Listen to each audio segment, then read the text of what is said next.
If you are going to fix Congress, start with a press conference. This beautiful institution behind us is truly dysfunctional. Plot over meals. And among your leaders have this rebel with a cause. Representative Scott Ridgel is a freshman from Virginia Beach. When he arrived in Washington for his first elected office, the 52-year-old businessman felt really a sense of urgency, a sense of accountability. As I look at our fiscal trajectory, I'm like, we need to address this now, not wait until after the election. So the Fix Congress Now caucus was born. Change starts at a beginning. 4 members, Democrats and Republicans. 4 members out of 435. Fixing a legislative body about as popular as, well, one of these. Thank you for being here. The caucus is now up to a dozen D's and R's. We thank you for new friends and friendship.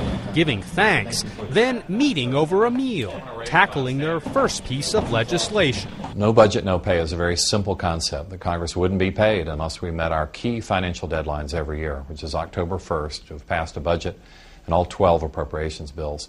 Now, Congress has not lived up to this deadline at all in the last 15 years. For all the optimism, the seeming bipartisan spirit here, are the chances good Congress will get fixed? Not at all. The Congress is dominated by the parties and their leadership now. Thomas Mann recently wrote a book with Norman Ornstein about a Congress that is broken. It's a strategic game in which the legislative process is used to advance one's party prospect in the next election. So you can win the White House, so you can gain or maintain control of the majority in the House and the Senate. Democrat Jim Cooper is the elder statesman of the caucus, first elected in 1983. You'll see all the party favorites are 99% voters.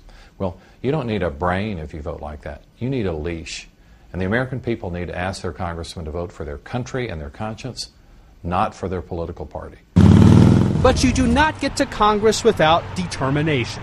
There is the permanent campaign, the office to maintain, the constituent town halls, and the politics. Hello, Virginia Beach! On this day, while President Obama campaigns in his district, Ridgel is speaking at a retirement home just miles away. The consequences of not finding common ground and staying on this path, they're very serious. Remaking Congress will be harder than making these sandwiches, served later to hungry voters. Well, there are plenty of cynics out there, but you've got to start somewhere.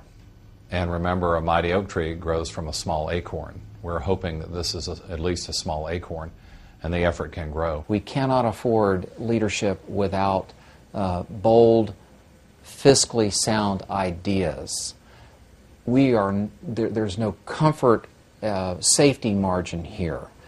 We have about a 2 to 3 year window to get this right.